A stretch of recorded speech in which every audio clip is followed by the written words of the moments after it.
श्री गोपाळ कृष्ण भगवान की जय. लीळा नंबर 538चा उर्वरित भाग.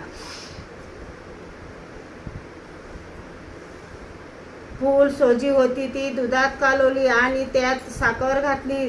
त्याला तुपाचा बोडा दिला, ताव्यावर घातले, त्यावर येलची मिऱ्याची पूड घातली. उलटून मग श्री प्रभूंच्या श्रीकरी दिले आणि श्री प्रभूंनी असे पाहिले. श्री प्रभू म्हणाले, अरे आता माझा भक्त आहे रे, मला धिरडे दिले म्हणे. मग श्री प्रभूंनी जेवण केले. त्यानंतर सर्वज्ञ म्हणाले, बाई त्यावेळी श्री प्रभूंची प्रवृत्ती भंगलीच होती, असे हे तुम्हाला कसे काय स्फुरले?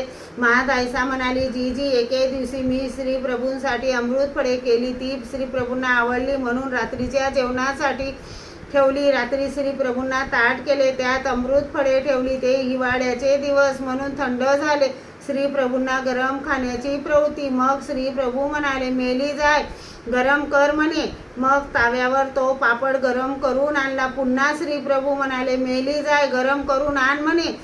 मग मी गेली आणि वाटीत तूप गरम करून आणले. पुन्हा श्री प्रभू म्हणाले, मेली जाय, गरम कर ना म्हणे. मग मी भ्याली. तेव्हा श्री प्रभू म्हणाले, आहो मेली का भीतेस, गरम कर. म्हणून श्रीकराने अमृत फळ मोडून दाखवली. मग मी मातीच्या भांड्यात विस्तव घातला आणि स्वच्छ फडक्यात अमृत फळे ठेवून गरम करून श्री प्रभूंच्या ताटात ठेवले. श्री प्रभूंनी ती खाल्ली. जी महादायसा पुढे म्हणाली, श्री प्रभूंना पुष्कळ दिवस झाले आंघोळ घातली नव्हती. श्री प्रभूंचा श्रीमुकुट बुरसलेला झालेला होता जी मी गेली आणि श्रीमुकुटावर न विचारता तेल टाकले आणि श्री प्रभूंनी राग स्वीकारला. श्री प्रभूंचे होठ थरथर कापू लागले. श्री प्रभू शिव्या देऊ लागले. झाडाच्या ओल्या कांडीला तेल लावून त्या छडीने हिला मारावे, हिला घोड्यासारखे ओनवे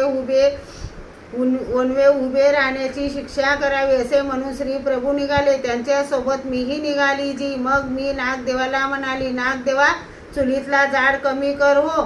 तेव्हा दाराजवळ दादोस भेटले. ते म्हणाले, रुपे वाईट करीत हात, ज्यामुळे नरक होतात. श्री गोपाळ कृष्ण भगवान की जय.